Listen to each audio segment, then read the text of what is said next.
We just wanted to offer you some tobacco just as Very good. appreciation for Thank you very much. and sharing your time. Bonjour. Kotamabet Nadishnakaz, Wapshishi Dodam.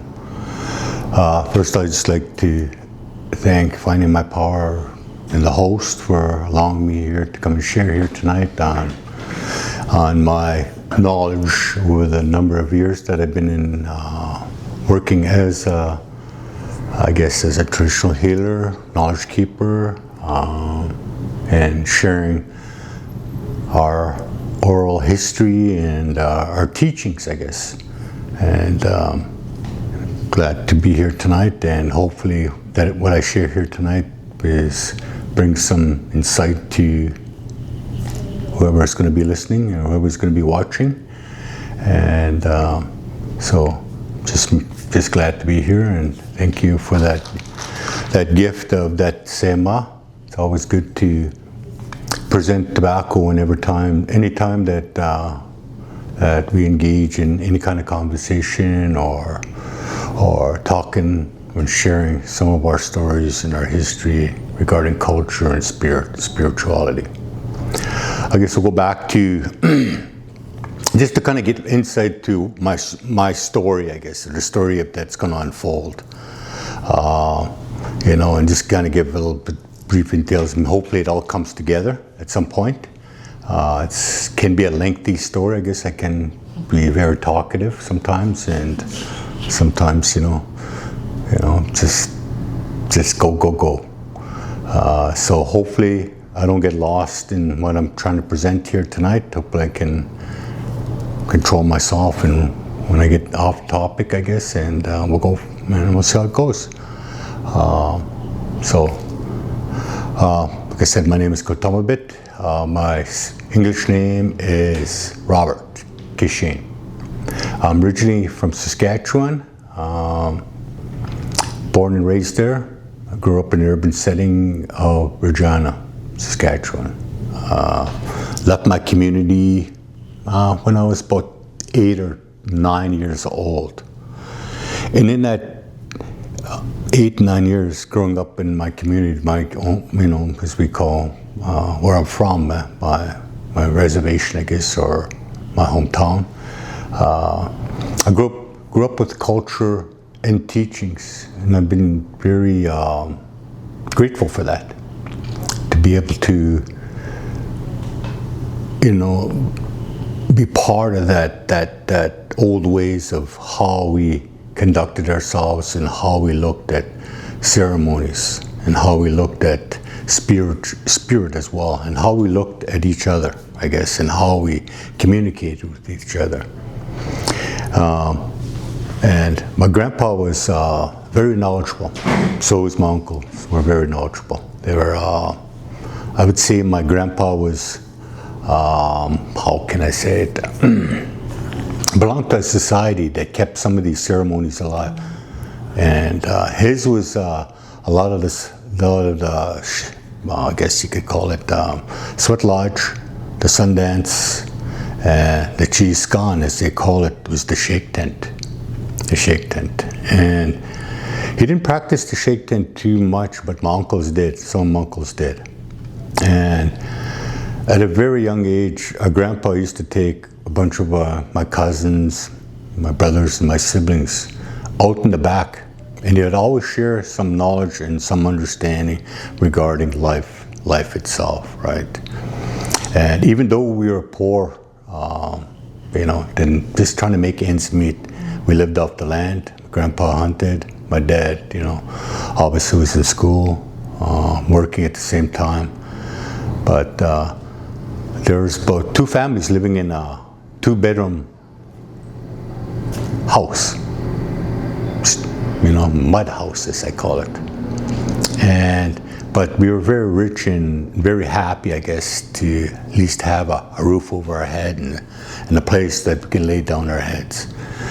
And the funny thing was, when I first, my grandpa started to come over, and he just wasn't staying with us for a while, but after a while he started staying with us, and he'd always want to go to bed early, so he would have to eat, and he used to make his bed on the table, so we had to clear obviously, living space and go to bed early. And we didn't like going to bed early. We used to like fooling around. And he used to always say, don't laugh at night, don't play around at night, somebody will come and scare you. And we used to always take that as a joke. But sure enough, someone would come knock on our window. I don't know if it was him or not, but it always quieted us down, right? It always straightened us out and put us in our place, and knowing that my grandpa was sleeping and my parents were in the other room, or my auntie, her husband were in the other room. So my grandpa was very knowledgeable, I guess, in a sense.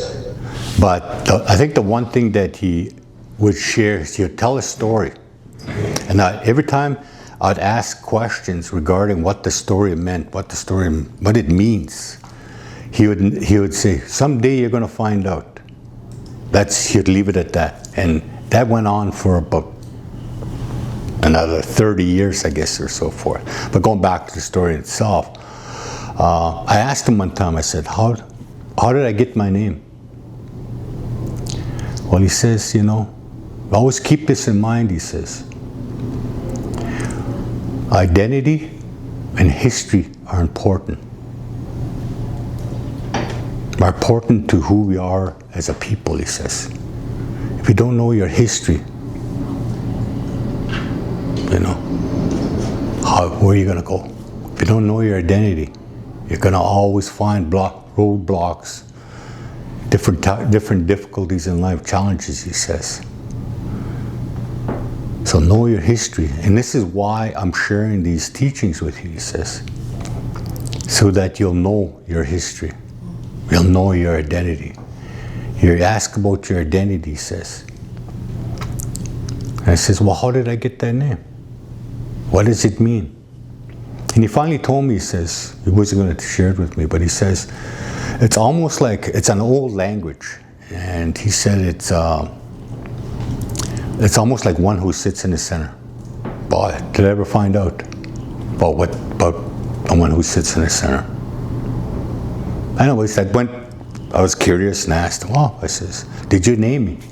No, he says, there's an old man, just the next reserve over, he says. He's the one that named you and your twin brother, he says. I says, one day I'd like to meet that man. Oh, you will, he says. You'll meet him one day, he says. And you can ask him all the questions, how that name came about and why it was given to you, and so forth. So I think the big theme of that was about family, about unity as well. Family and unity, and about sharing, about love, even though we didn't have much, about respect. It's about honoring each other, even as little children, honoring my grandpa, honoring the stories that he shared, honoring the land. Because he used to take us on the land and we'd have to sit on the grass. And he used to always put our hands, say, put your hands on the ground, he says. Do you feel anything? Very young, like fooling around, didn't feel nothing, right? And he says, you have to be mindful, he says. Be mindful. Be mindful, he says. And be aware. Use those gifts that Creator has given us, he says. He's given us a bundle, he says. And I think and just kind of figuring out what is that bundle, I says. Well, it wasn't until many years later that I found out what that bundle was. First bundle that we were given by Creator. It was our ears. It was our eyes, our heart, our mind. And I think sometimes we take those things for granted sometimes, due to a lot of historical content and a lot of different things that have occurred throughout our lifetime and within my family as well. And I think this is why he shared that, because he endured a lot himself. My parents didn't, my mother didn't go to residential school. My dad did.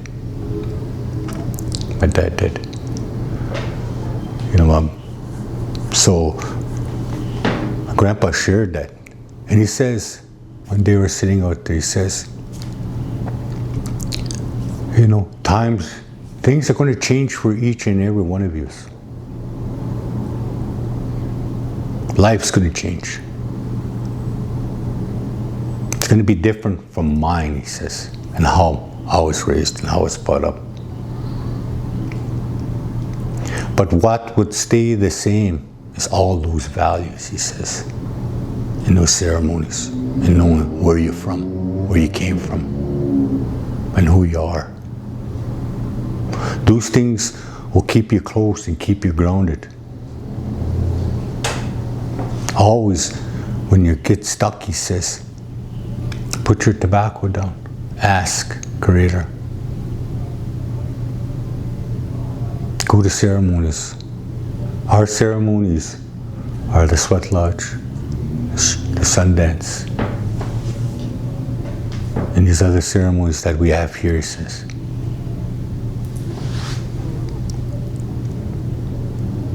Those things will keep you close, he says. Will always acknowledge you. You'll never be stuck, he says. Create that understanding with Spirit, he says. That connection with Spirit. Have that relationship. Get to know who you are first. And that's what I'm teaching, he says. Because you know who you are. Who are you, he asked me. I says, pause for a moment, and I says, Guatemala, I says. He says, that's right, that's who you are. Always remember that.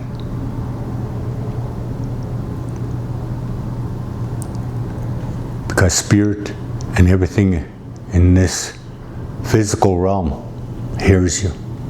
Even in that spiritual realm, he says, our ancestors hear you and acknowledge you.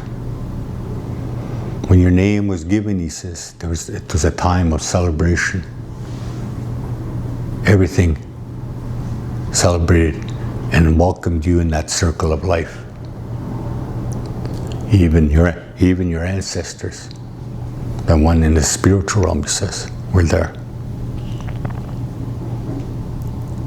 Even those ones that are up above, he says, acknowledged you and greeted you and wanted the best for you. But he says sometimes life is very hard, very challenging. Difficult, he says. He says, never look for the easy way of doing things, he says. If you're going to commit to something, do it. Don't promise you're going to do this or that, he says. Always follow through with what you say, he says. And that's what honesty and that's what truth is, he says. So it's young age, trying to remember all these values and all these things, and to me it's like talking in riddles.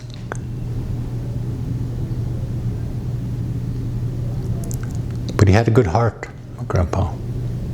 Good intent. And he says, I'll share a dream, he says. When I was young and I was getting, starting to walk in this path, this road of life, he says. I didn't choose to be who I am. Creator did, he says. Creator chose me. For whatever reason, he says. That's not up for me to decide why Creator chose me, he says. It's not up to me why Creator gave me such beautiful great-grandchildren, he says. It's Creator. And I'm blessed for that, he says. And I'm here to share that, he says, with you, my knowledge, my understanding. Because a long time ago when I was growing up, he says, they foretold us, the elders, that our life and our way of life was going to change. There's going to be hardships. But he says, I was told, never forsake Creator, he says. Never forget about Creator. He's the one that'll always watch and guide you in your journey, he says. When difficult times occur and difficult challenges, always remember Creator. Always remember who you are. Always remember your history. Always remember your stories, your values, your way of life.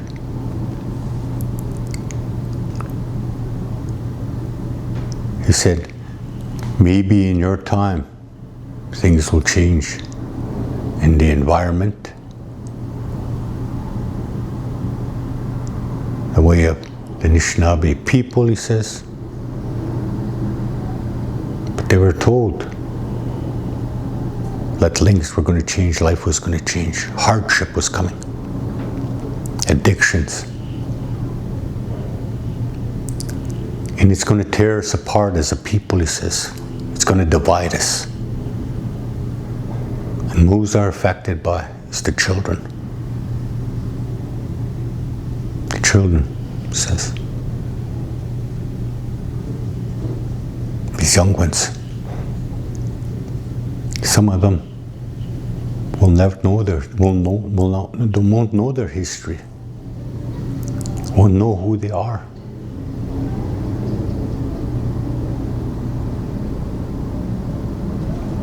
That goes through much terrible hardships than I went through, he says. And I don't want that for you guys. And that's why I share this, he says. And I said, Grandpa, why do I see a spirit? He says, I don't know. It's for you to find out. For you to find out, he said. So, talk about values, talk about our connection to the land, talk about history, talk about identity, talk about, about some awareness and understanding, mindfulness, love, respect, kindness, all those teachings. And those are the things I came to understand at a much, much later age.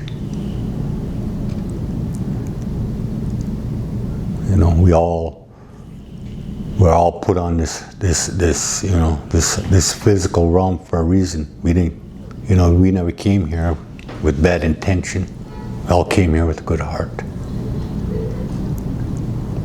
Many different teachings out there related to life itself when we're lowered here. Some say we choose our mom and dad. Some say we choose our path. And sometimes that path is very hard, difficult, very challenging. And for me to say that I choose my path, well, maybe I did.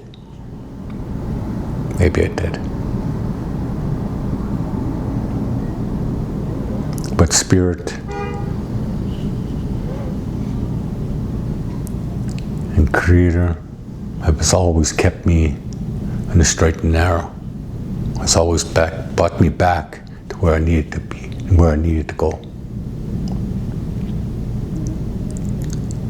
So I met that one that named me. And this old man was blind. Blind at birth. And back in the day, in the 60s, I guess, geez, I sound pretty old, 60s, but anyways, this was back in the 60s, right? And my parents, I guess those values, the same values were instilled in my parents, my mom, from my grandpa. She says, anytime you have children, get their spirit names at a very young age. So I got my name when I was, from my parents, it's a long time ago, at 6 months, I and my brother. Taken to this old man. And back then, when the spirit names were given, even, maybe it's different for other people in different territories, but from where I'm from, it was always done in the morning. First thing in the morning, just as you're greeting that sun, and that sun starts to come out, that new day, as they call it, being thankful, giving gratitude for that new day and for the new blessings and for, I guess, for the teachings that we are about to experience in life, I guess, right? And that's just one of the moments of,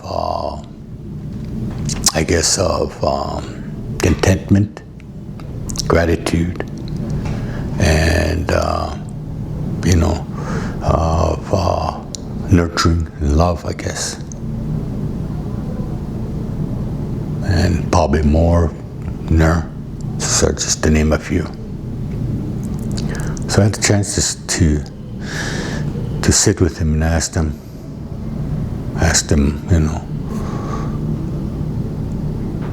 how did my name come? My brother, says.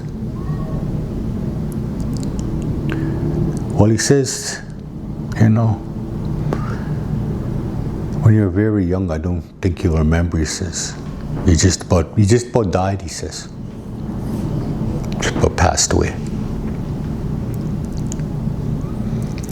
You were in a fire. Got into fire. But you recovered, you're here.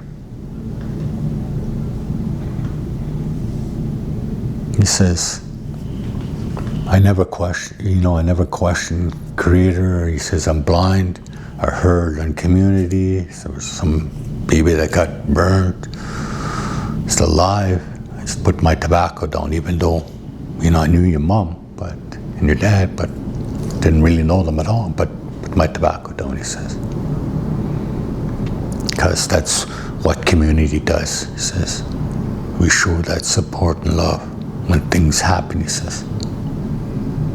That's all I could do, he says, offer my prayers and leave it to Creator. But I was fortunate enough to met you and honored to give you and share that name that came from Creator when you were first lowered here, he says, you and your brother.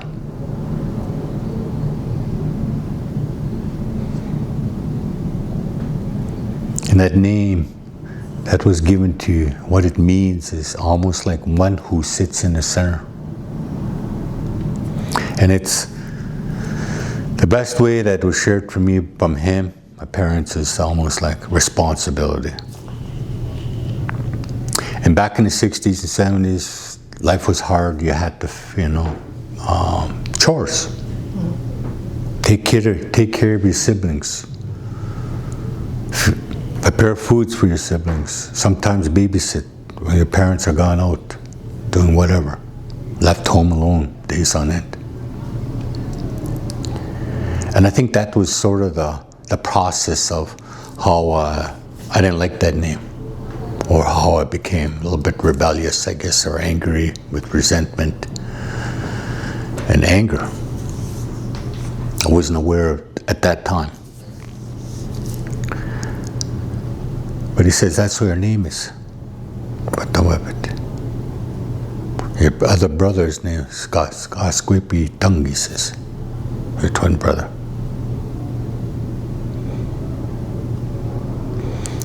And he says, how did you come about this name? Well, he says, maybe you'll find out one day. But the best way I can say is that I connected with Spirit,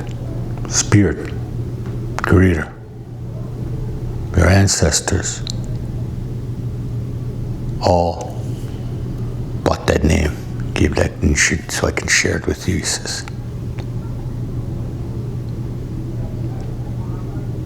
And he told me, and I shared with your parents, he says, I told your mom, your dad, that one of your two boys are going to know something one day.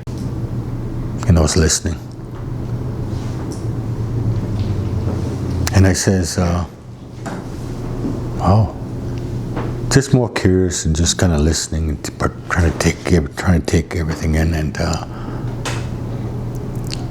could hear this bird behind me, very noisy, it's distracting. And I says to him, and I used to call him Grandpa, right? Grandpa, what kind of bird is that? In amazement, he named the bird without seeing it. He knew exactly where it was. He knew exactly where it was. And I said to him, are you really blind? He says, yeah.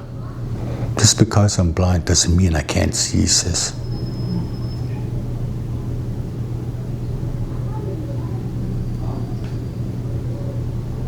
I says, how do you do that? I go within myself, he says. I picture these things, and spirit gives me a vision and a view.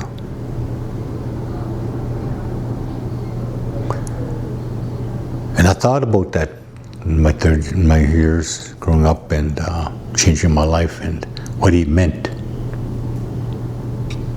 in the work that I do, and why I keep my eyes closed.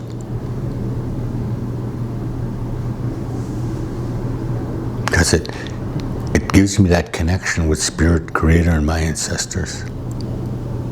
It's almost like being bombarded with questions or answers or and so forth. And I can see. It's like a movie or a reel that's playing over and over and over again. It changes as we go along. Not all the time, but a good majority of the time when I focus and tentative and aware. I try not to do that all the time because, obviously I'm human and might go a little nuts if I do that. So I try not to tap in or connect with things around me, I guess, in a sense. That's not mine, I guess, is being intrusive, I guess, in a sense, in other people's space and so forth, right? That's their issue, it's not mine.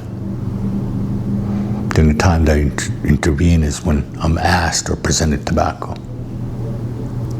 But I do see a lot of pain, a lot of hurt. So I have to keep my boundaries, have to keep my outer circle clean. Keep a safe place. Keep a safe place. I think that's sort of what he was sharing with me at that time, and the best way I can figure it out.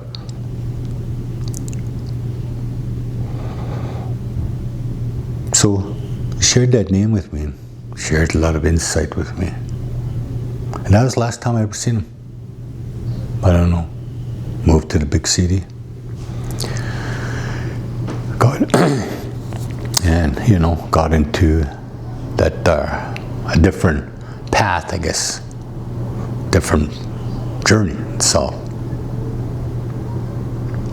And from being this sort of kind-hearted and wanting to know about Spirit and Creator and all these, everything else has changed for me. One of the things, I guess, my grandpa could just take me in a sweat lodge. I used to see spirits. I used to share that at school, and he never, don't share that. He says, keep that to yourself.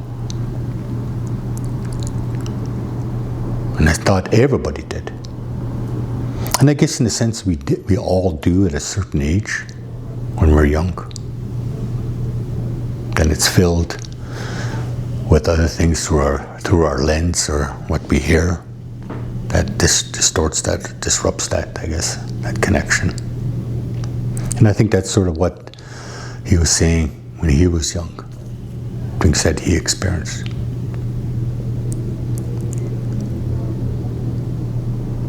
And I sort of experienced that when I left my community and went to the urban setting as well.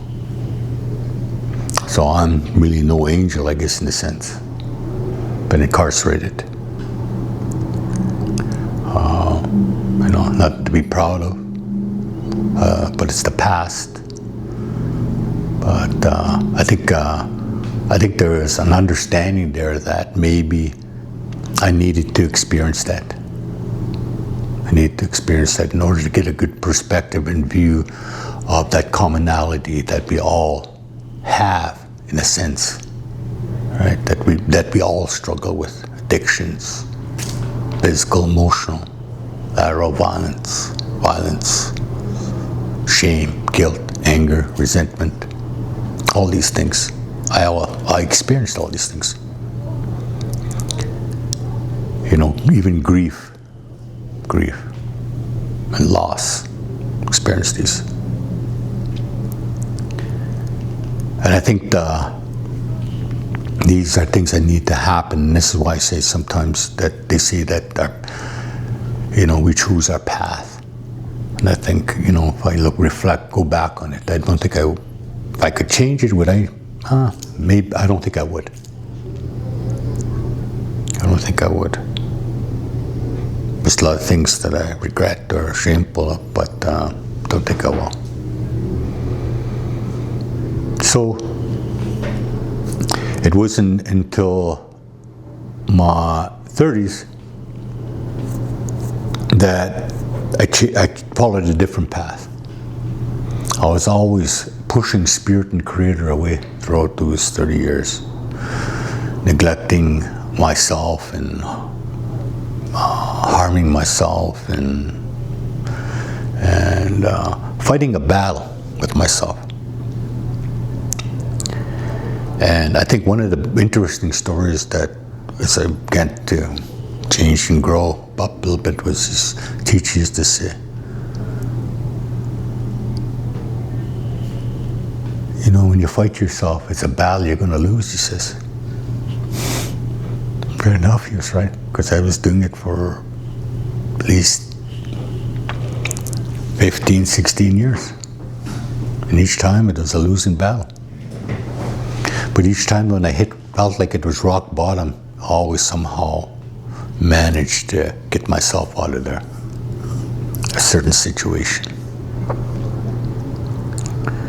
And even, promising things, those promises were just words, I guess. There was no real value to it because it become just a way of coping and a way of dealing with things, right? Pushing it under the rug.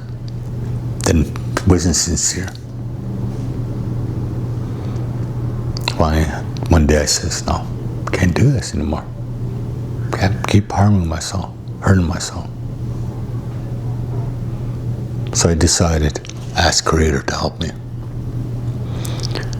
And I was looking at a long time in jail. And got off lucky. And I thought about that promise I made while I was incarcerated. I was given an opportunity to walk out and go in a different direction. And I think the worst fear for me was coming out of that place with a different mentality, different outlook on life, because just to go in and out. It was very scary. Because I remember that promise I made. What's it gonna look like? What am I gonna do? Been a drunk, a liar, a thief, you name it. Alcoholic. Those are the things that I knew for a number of years. Now, to walk a straight and narrow road was very scary. And the number one thing that hit me was my grandpa when he says, let's know your history, who you are, and never forget Creator, the Spirit. And I says, wow. Maybe I should just allow Creator to guide me now and show me. Not an easy thing to do. And a lot of it was trust. Trust. And I think over the number of years and things happening in life, trust was a big one that was taken from us at a young age, even my grandpa. And to have that voice, even our voice, our creativity, our acknowledgement of who we are was taken or dismissed. I think that was the biggest one moving to an urban setting because a lot of stereotype, a lot of racism. I was one of 2 First Nations children in school. Never excelled, never, I didn't like school. Teacher used to center me out, belittle me, hit me with a ruler. Maybe I deserved it, who knows? Maybe that wasn't for me.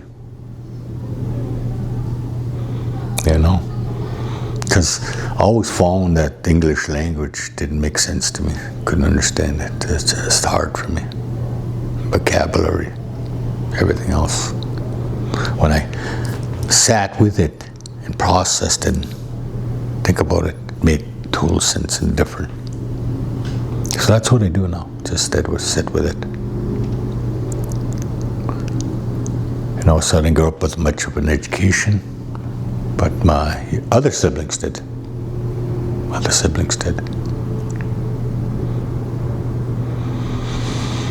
So a different path always was different for me, where I am today. And allowed Spirit to guide me. Put that trust and faith in Spirit. And it was, a lot of my thinking was messed up. My thoughts and ideas of what I wanted, but created at other plans, right? And I think the first one was acceptance, forgiveness. Acceptance, it's a big word. Forgiveness is a big word. For my dad, I hated because he never showed love.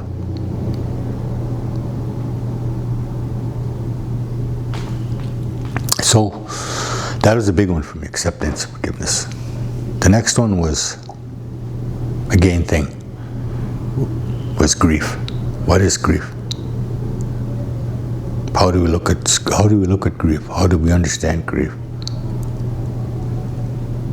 Loss.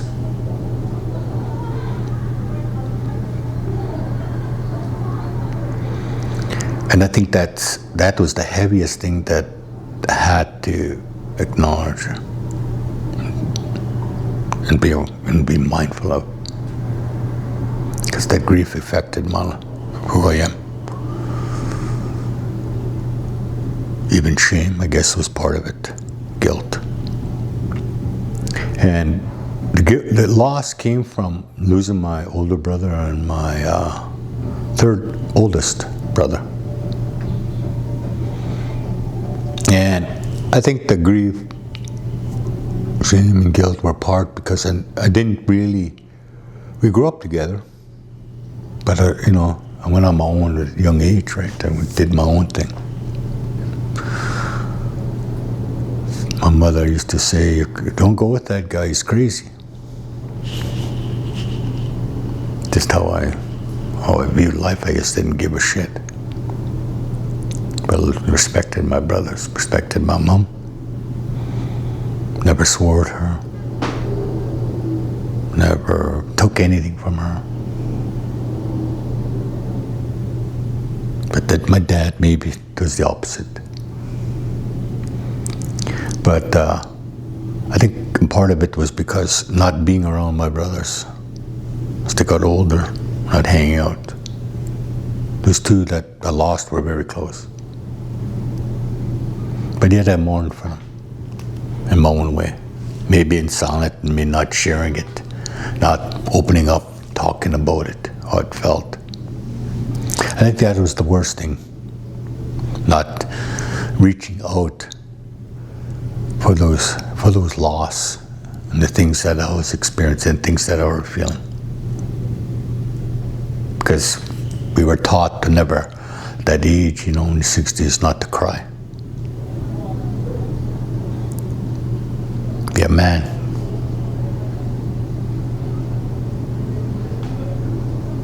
So I bottled everything up. And I thought I was okay, but I wasn't.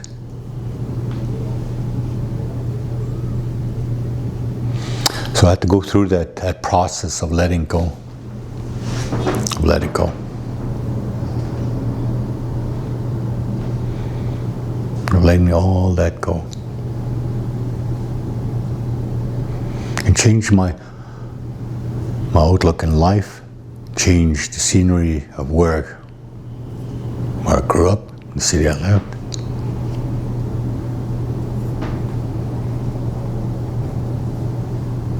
Either I was gonna, if I stayed there, I was gonna die in the street or end up in prison. So I left. All place to move to is Kingston, Ontario. Wow. Never been to Ontario before, big province.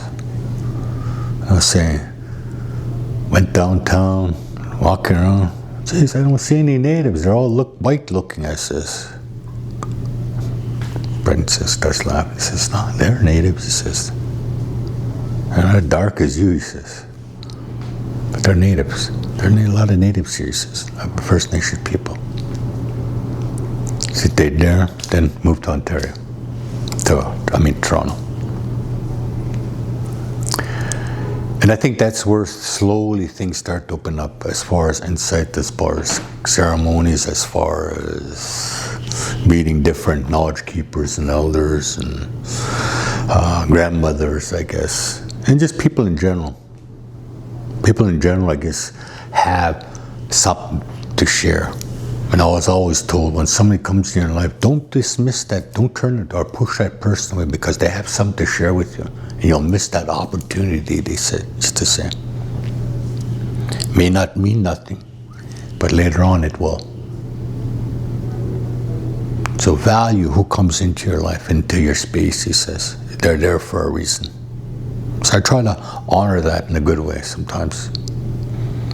Sometimes it can be very challenging for me. So I get bored and, struggle with that. But I try to do that.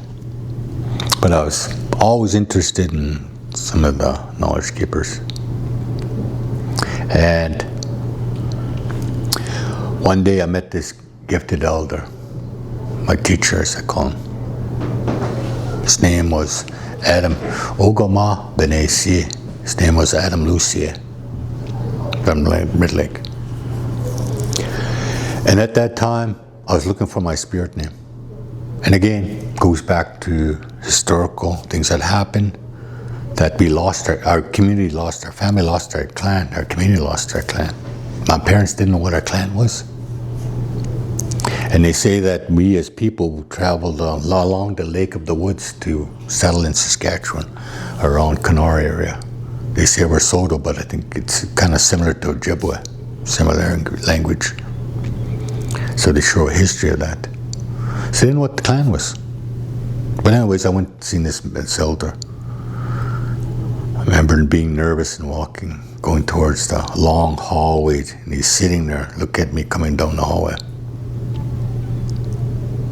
Had my head down, still shameful, I guess, in a sense, didn't want to look at him. Sat down. He said, how can I help you? I'm looking for my clan, I says. Okay, he says. And he didn't give me my clan right away. What he did is he shared my story from the beginning. And he shared a different version of who I could be. When you're ready to acknowledge that, come and see me, he says. Well, I thought he was full of shit. But he was right on my, who I was. At the beginning, now who I wanted to be.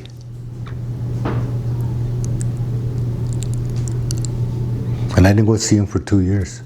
And the first thing that he says, when you're ready, he says, I want you to make a duagan, a drum. Two-sided, he says. I never made one in my life.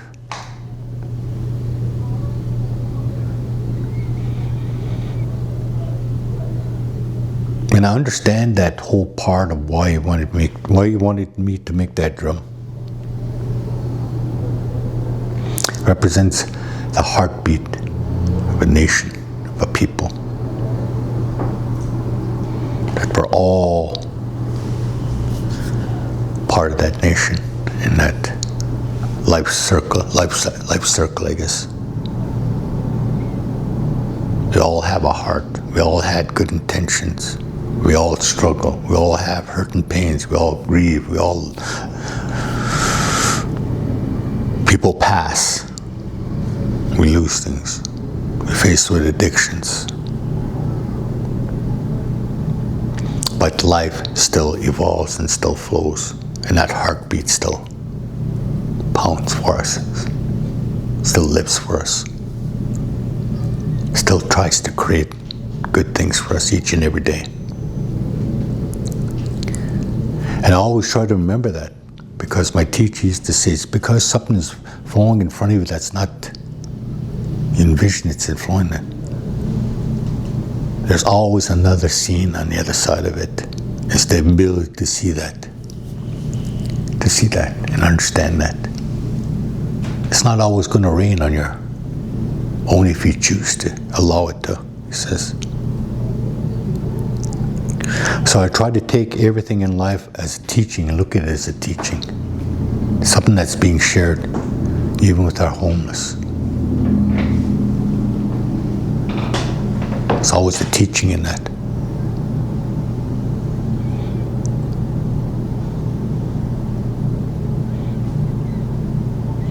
Even with loss, someone passes, there's always life that's being reborn. And that's what happened in our family. Given my nephew, called him Michael, same as my older brother.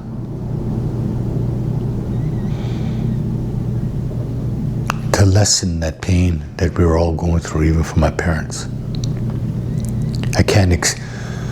I only can experience from my own personal emotions and mental awareness and so forth, what it is to lose a child, but to lose two children, like my mom did and dad, the hardships that they went through, but they survived. I lost a son as well, lost a grandchild, and that was hard. Still live with it. That's all we can do, is live with it. It's the same way with a lot of our things that we struggle with, learn to live with it. But learning to adapt, and how do we change it? Things tend to move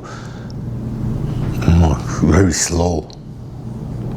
And I hope these teachings bring forth and bring some sort of positivity, I guess, that is, have that was, find your truth. But use those gifts that Creator has first given you. Don't lose focus. Don't cloud your eyes or block your ears or protect or cover your heart. Don't cover your heart.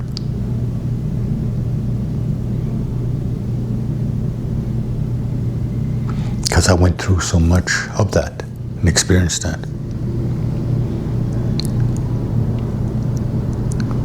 Not allowing people in my life.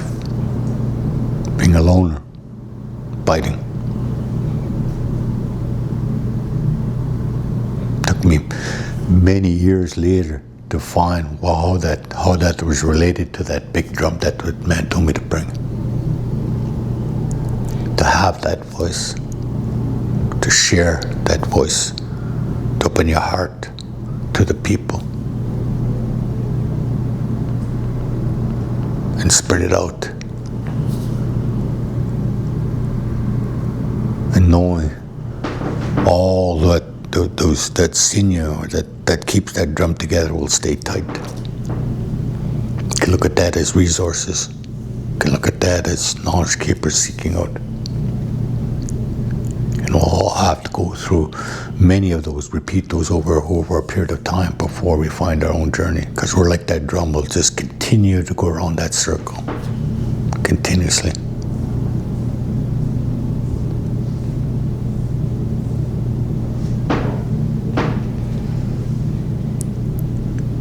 And I made that drum.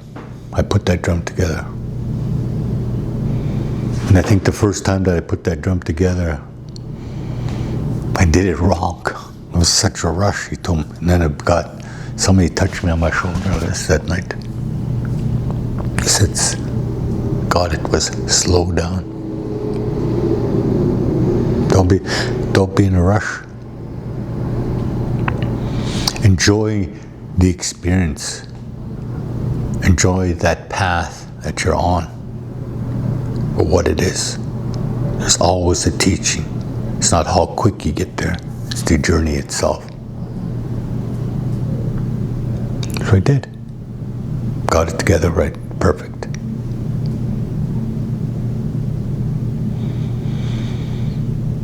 Got it perfect. And I was ready to see that man. Another year passed, came, we're ready to go. Jumped in a van, went 2,000 miles, go and see him. And I've obviously experienced what it is to fast and go without food and water because of Sundance, a young age. Sundance ceremonies. Parents told me I had to, but never shared with me again. Things were never shared until much, much, much years. So I began to understand, kind of come together, I guess, in a sense. Even the fasting. The fasting when I went was good experience for me. He says, you got 3 days. Wow, damn, I could do this. Piece of cake, I says. Put me out in the bush, put me up on a platform, I guess, about 6 feet, 7 feet from the ground. I says, why do we put fast on platforms? Bears, he says. Well, bears can climb trees, I said. It's a way of, metaphor of keeping your mind calm, and when bears come around, you're up there, feeling safe, he says. Take care. When they do come up, hit your drum, he says. Or burn that birch bark, he says. It's good for fear. And bears don't like the smell of it, he says. Well, that was one of my biggest things, was fear while I was out there. And I seen this birch bark I was on, there was many different layers to it. Many different layers. And every time, the first night was good, second day was good, I stayed up all day. It was getting dark, and one of the biggest things was fear. I had to cover, for it to get dark, I'd cover my head and go to sleep. Then I want the night to be gone. And the way I understand that is, night is, the way I look at it, is ignorance. Daytime is understanding. So night was very challenging for me. But during the course of the morning, I hear something crunching through the bush, breaking limb, like tree limbs. Thought it was a squirrel, but it got louder and louder and got closer and closer. Finally, I hear somebody breathing in my ear. Did it about 6 times. I didn't want to look. Scared. Then thought in my head, I didn't come out here to be scared. I want to have a look. And I had this tobacco in my hand. Throw that cover over. It was daylight. Nobody was there. I sat there.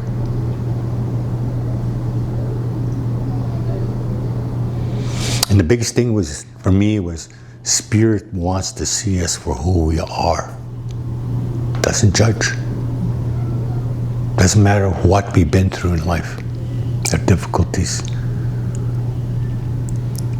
Those are the things that we put on ourselves. Or others. Life has a way of doing that. I thought, and I could almost sense there was something there, because I used to see Spirit at a young age, and I knew he was there. And he said, we're watching you from afar. Don't cover your head at night. I want to see you afar. So that's what I did. The final night, that's what I did. Didn't cover my head.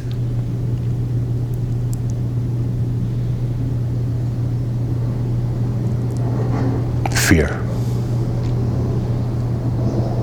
Fear of life, I guess. Fear of many things. Abandonment. Lone. Fear of death. Fear of loss. All these things. So, went back and told my teacher. He says, well, you're going to have to come back next year in the springtime. So it went on from spring, fall for another 6-7 years. And the reason for that was to do a self-inventory of who I was, my history, my identity, and all these things that I thought that was me. All these coping mechanisms, all these behaviors that I picked up. I had to unravel and leave them with Spirit, leave them with life, Creator, everything in life. And I left them in the bush, left them in the sweat lodge, so forth. And I sort of got that understand when I said Creator, let Creator guide me. And it's always seemed to be like teachers, people that would share stories, random stories, always reflected who I was or where I needed to be. They were brought into my life. And I think one of the biggest stories that I heard was when we talk about, when my grandpa talked about that, how life was going to change, how things were going to become difficult. And as we see now today, how things are, right? Kind of difficult. But all we can do is put trust in Creator, who we are, and that's all we can do. Put our tobacco and put our prayer, offer our prayers. And that's hard to do for some of us. But our faith and trust in that, when it's been all these things throughout history, many generations, we used to call intergenerational trauma, have been taken, abused, it's construed. Hard. That's why I say I'm fortunate enough to have grown up with the teachings. And fortunate enough to be able to share some insight on that.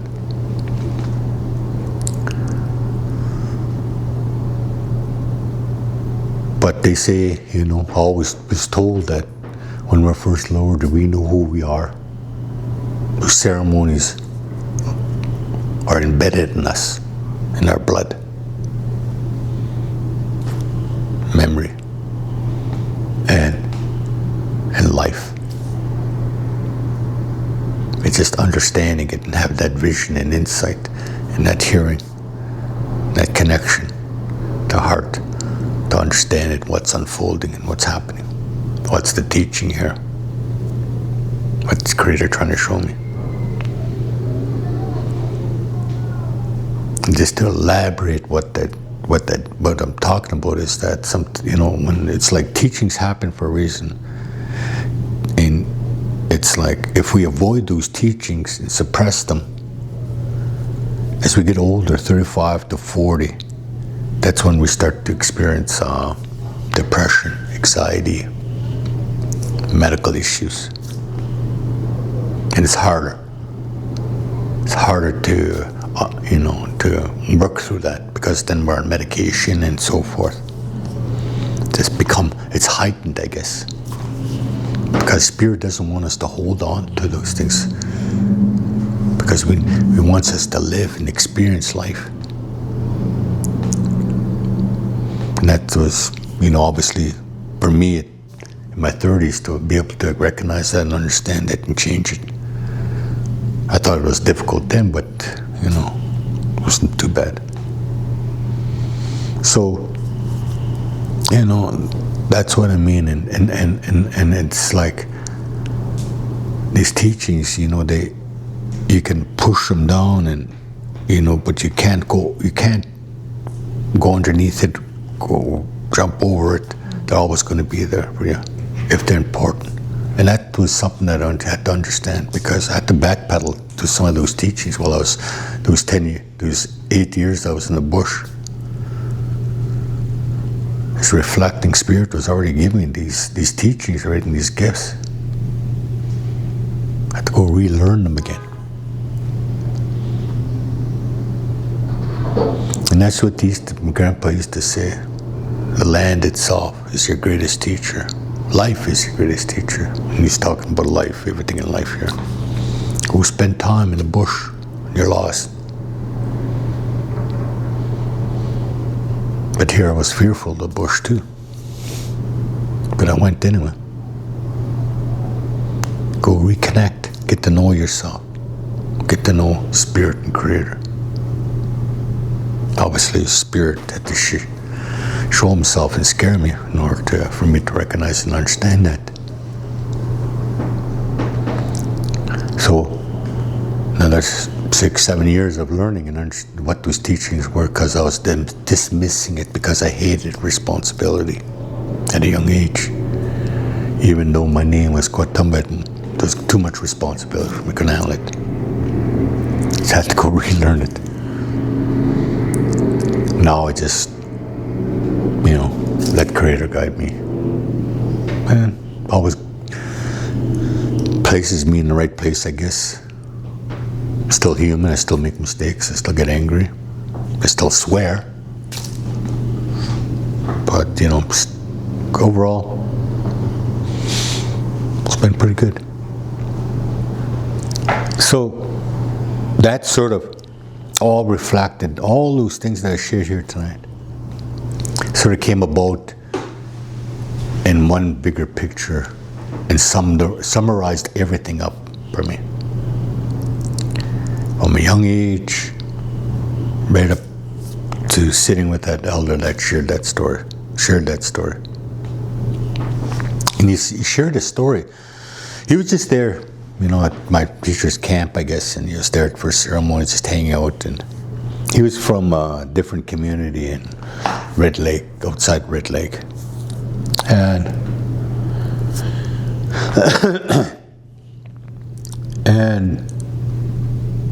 this elder, was in his 30s, I guess. I call him an elder because he's very knowledgeable individual. Obviously grew up in, hung on, was hanging out the streets in Minneapolis and so forth. I really didn't go into too much of his history. But he said, at a young age, and as he was wounded, he heard a lot of stories, teachings. He said, I'm going to share one teaching with you, he says. He said, yeah. And he brought out this shishi guan, the shaker. We all know what a shaker is used for. And the one thing that he says, anytime that we have sacred items, or gifted with certain things, or experienced, or going to different ceremonies, Always keep that integrity of that ceremony itself and what you're there for. Keep that safe, he says. Don't abuse it. Don't change it up to fit you where you want to be. Because it's meant for everybody. It's prayer. It's about faith. Trust. You're there to pray and leave it to Creator.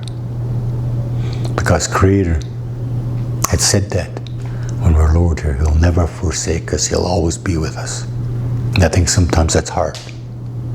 Because it does seem like that He's forsaken us, but He hasn't. Things happen for a reason, to our understanding. For now. Maybe when we go to that place, we'll get a better understanding. We can ask these questions. But he shared this story, and he says, a long time ago, the Keeseekose, it's to bring that nurturing and that love and Creator and creation closer to you, he says, when you're feeling alone and abandoned and in darkness, he says. It brings them closer when that Keeseekose makes that noise. It makes that noise. Calling in your ancestors. Your ancestors could be the deer, could be the moose, could be a flower, could be a rock, could be a grandmother, could be a tree, could be the water, the stars, anything. Bring them closer to you. You ask why you're carrying that pain. You don't want to carry that pain. But we have to do half the work, he says. Spirit does half, we do the other half. We have that relationship and that understanding that brings that together, he says. When we have that, it's unbreakable. Can't break it. Can't break it. So, share that story. And he says, I'll share a story about that creation. A long time ago, Creator put this, what we call Mother Earth. All these beautiful things. He bought all our first family here. Like, I'll say use mine as example, Wabshishi, Martin. That's my brother or sister. That's my clan. So, maybe a lynx, maybe a bear. And they all lived in harmony. They had an understanding. They all had what unity is, what kinship is, what respect is, what love is. Even the plants. Everybody had a duty and a job to help keep things thriving and going. And they were very smart and very intelligent. And but they had nobody to share it with. So they asked Creator. And of course, long story short, they said you'd give two people that are going to be, going to need your help, your nurturing, your love, your understanding.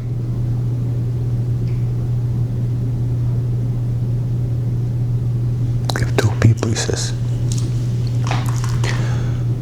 And thus, where that gourd and that shaker came, he says, you heard that? That's like dust or stars, like the lights come tumbling down. But when that happened, before that happened, Anishinaabe people didn't want to leave Creator's side. They wanted to stay with Creator. But Creator says, they will teach you, they will show you. I'll never leave you. I'll always be there. Create that unity, create that relationship with each other and everything down there. Because that's your family. That's your brothers and sisters. Connect with them, learn. Get an understanding of why you're there and who you are. Because there's going to be others, he says. Didn't say who there's going to be, he said there's going to be others. That's in Anishinaabe people. Then he says, shook it again. Then, we know is that medicine wheel, the different colors, different races. Shook that 4 times. But they all were spread out in the different directions. And each one had their own, how they were to connect and learn and come together at the end. When that was supposed to happen, we don't know, he says. But each nation, people were to bring forth and how we were to live in harmony and peace and togetherness and unity and learn and bring that forth, not, power, control. So, obviously that didn't turn out the way it did. Things happen as we evolved. And even amongst First Nation people, we start fighting much one another. And that's something I like to think the government created with these reservations. Separation, we're fighting for the same funding, which community is better, the resources, and so forth. And other things like learned behavior, lateral violence, a lot of lateral violence. Not. But that was all manifested. So, but you start to talk about these 2 nations of people. They fought with one another. One was on this side of the river, the other one's on this side of the river. They disliked each other. And a lot of things happen, a lot of hardships, a lot of difficulties. It happened to a lot of people. The children were sick. Even some of the elders were sick. Some of the men and women were sick. Food was scarce. Water was not the greatest. Things were always happening. They always took it as coincidence. Finally, he says one day, it rained. And rain, rain is sort of replenishes things. It nurtures things, makes things grow. Gives us clarity because we shower in the morning. We, wash our face. It gives us clarity. Gives us that mindfulness and understanding, being awake and alive. And that power of nepe, that water, and that water that's within us in our own spirit, in our own body. And even when we're born in our mother's womb, that water, and we're exposed to it, connected to it, and that water that nourishes us and gives us sustenance. Even the trees and how it ventilates, it creates that air, but it needs water too. But it rained. It rained and rained and rained. And these 2 nations of people were like family. Or like each other. No difference in why they were fighting. They just were fighting. For power, greed, ignorance. Who knows? Something silly, he says. Finally, it was raining and raining and raining and raining. And they asked the elders.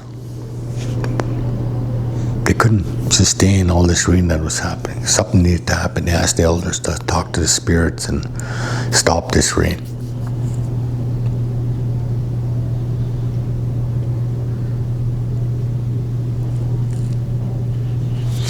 And one very wise man in one of those communities,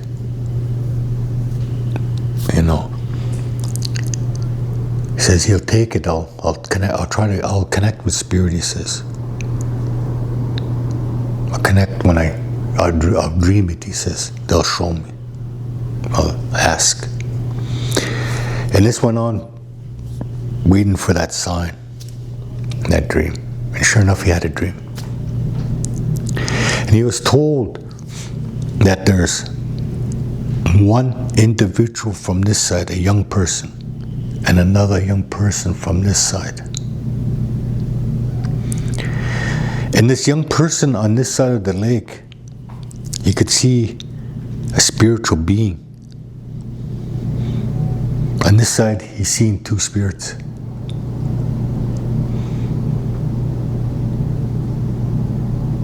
Male and female. And he couldn't understand it, what he was seeing. And these two were to come together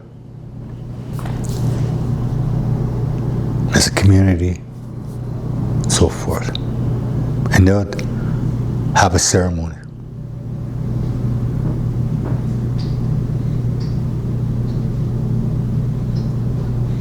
But they didn't know who these two people were. This elder didn't know.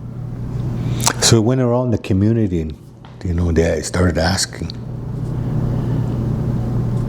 That they were told by this elder that they'd have a vision or a dream, a reoccurring dream, or foreseeing this happening.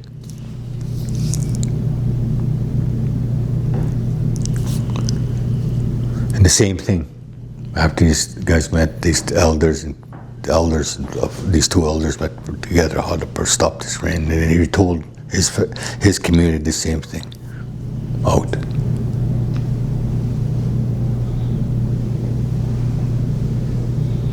And there was one such individual, Keshane, didn't want to share, didn't want to acknowledge it, because he thought of being ridiculed for who he was in his identity.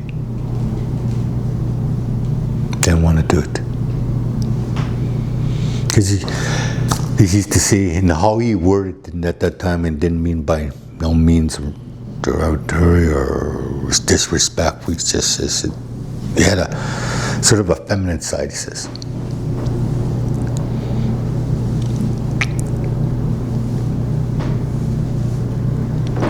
So the elder parents, he talked to his parent. The person talked to his parents. He said he had this recurring dream. Way back, he says, maybe about a year or 2 years ago, a big storm coming, clouds. And he'd see these big thunderbirds. He'd wonder what those were. And when it would rain, he said that rain wouldn't fall directly on him. It was almost like he was being shielded.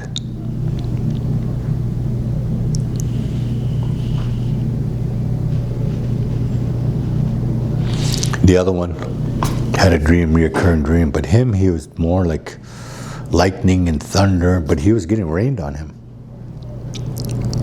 being drenched.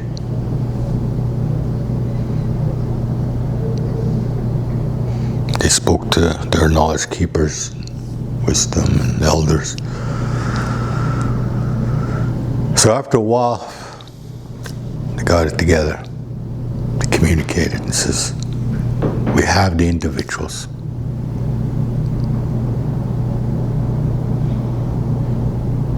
How do we begin this process?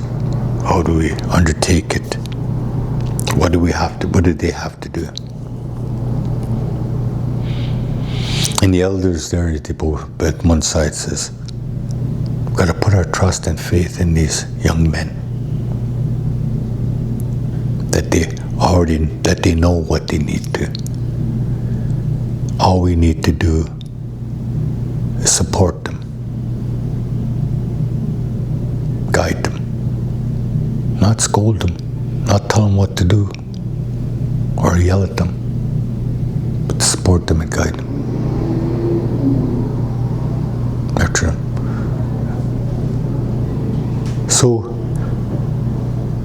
they did.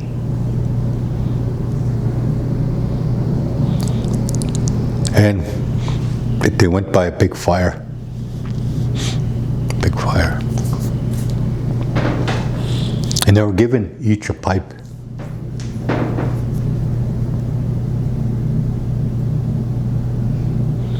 And the guy on this side already knew about the individual on this side, and so forth, right? They knew, heard stories. But they put that all aside.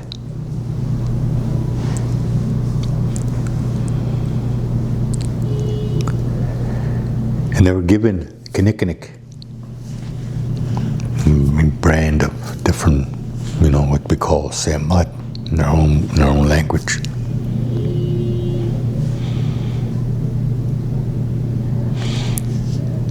And they smoked that pipe, both at the same time. They were told, we have to smoke this pipe at the same time. And there were some disagreements from side to side, but that was going on for a bit.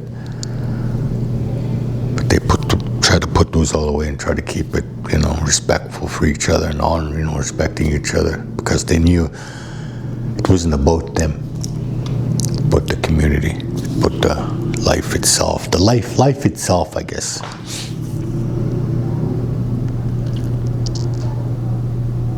They put these issues aside and they smoked that pipe. And as they were smoking that pipe, they told them that one of the elders, one of the people there, to sing a song. And today, sometimes that song is sung when there's a rain. We want the rain to bypass us or storm. So they sang that song. And they were smoking that pipe. And they were praying. And what they came up with is why that rain was happening, because of all the infighting. All that was going on. They said they wanted that to stop and end. So that they can work together. Instead of being, one side of to the other side. That working together would strengthen that relationship and strengthen who they are.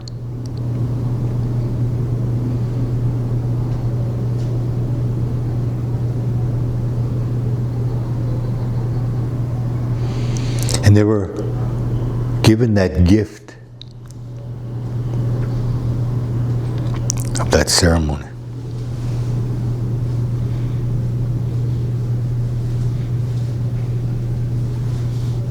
Even the gift, they used to say it's even part of that water ceremonies when we go as well. Saying that's to honor that water, that blessing. Full moon, part of that is there. As this elder says, right? And as they're smoking that pipe, they're singing that song, they're praying, clouds start to open up. Start to part, start to get clear very quickly also. Rain stopped. The elders and people were looking up in awe, I guess.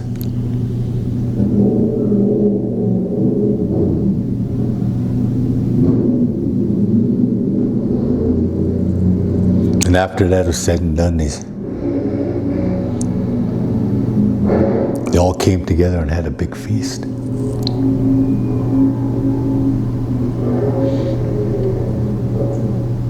They all rejoiced. They all talked and met throughout the coming ceremonies, how they should take care of their children, their community, with resources and how to thrive and so forth.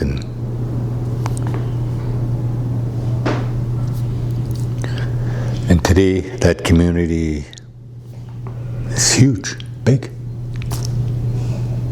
They all banded one together because together as one, as a people.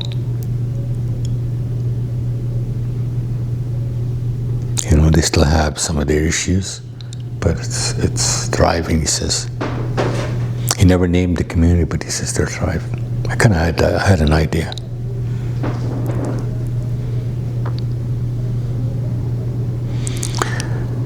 So I was open to what he shared because it sort of reflected my life, reflected the journey I was and where we are today and things that have happened and how things are changing and so forth, and in knowing that, you know, trust Spirit and trust Creator, that we can overcome some of these difficulties that maybe life is trying to teach us.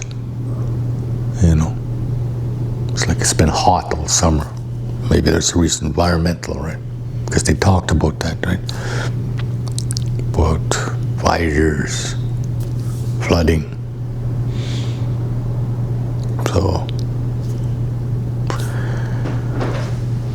with that, I say miigwech. Thank you for listening, and I'm looking forward to seeing when it's coming out.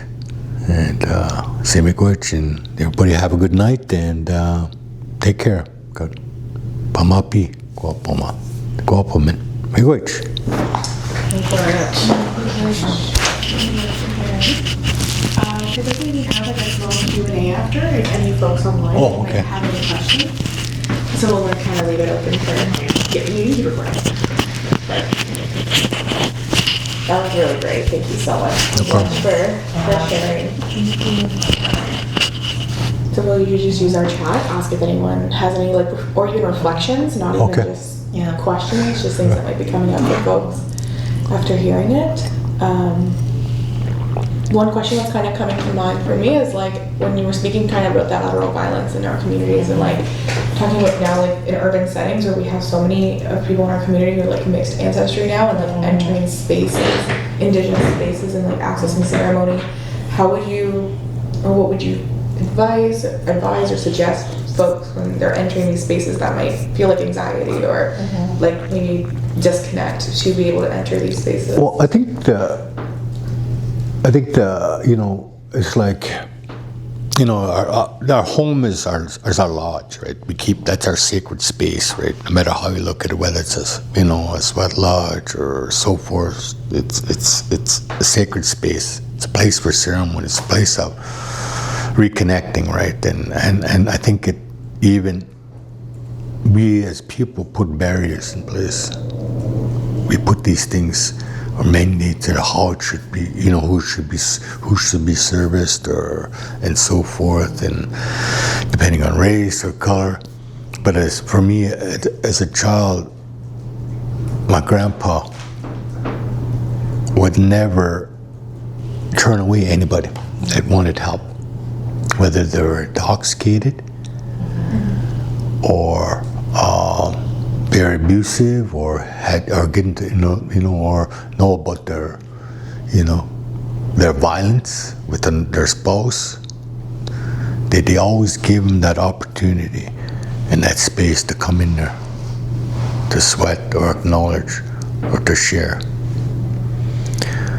So I think, over time things, it's our own humanness that creates that. We put all these things, these barriers up. So, I think it's great that, trying to find our own identity, trying to fit in where we are and who we are. And again, it's like it's all people trying to come together. When it was originally set, now we're kind of sometimes suggesting that, turning them away. Right? It's just like that reconciliation, but we still, without knowing the truth, how can you have reconciliation, right? Right. So, and it goes back to those stories because they talk about that time, right? When you first lowered as people. So that's slowly happening. That's changing. That's happening, right? It's we all want heaven, but we don't know how to go about that process, right? Because we're so conditioned and so out of tune on who we are and in our teachings as well, right? In our original stories, the creation stories. We have many creation stories, and that's just one of many.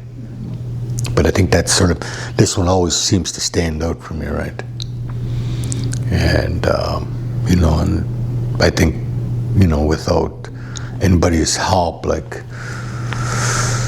natives or different minority, I don't think I would be where I am today. So they were open to helping me, so I do the same.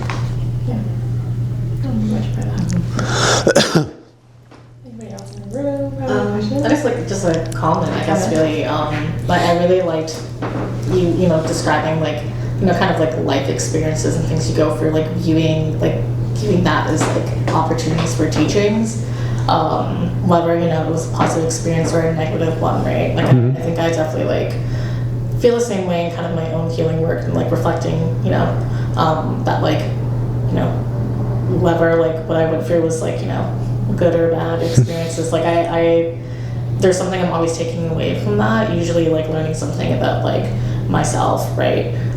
Usually in relation to other people, or just something about myself that I didn't know previously. And so yeah, I just wanted to say I really, really like that perspective. I think it's a really great way to kind of reframe, especially a particularly negative Well, for experience, sure, right? Yeah. I think that's sort of I don't think there's, and we define it from an English perspective in our what's good and bad, right? Yeah. It's life, right? Life happens, right? Yeah. And it's hard sometimes with what we experience, right? But it's something that we can endure and get through, right? And just that support and understanding and just someone listening makes a world of a difference. Yeah. Makes a world. Right? Glitch. Make glitch.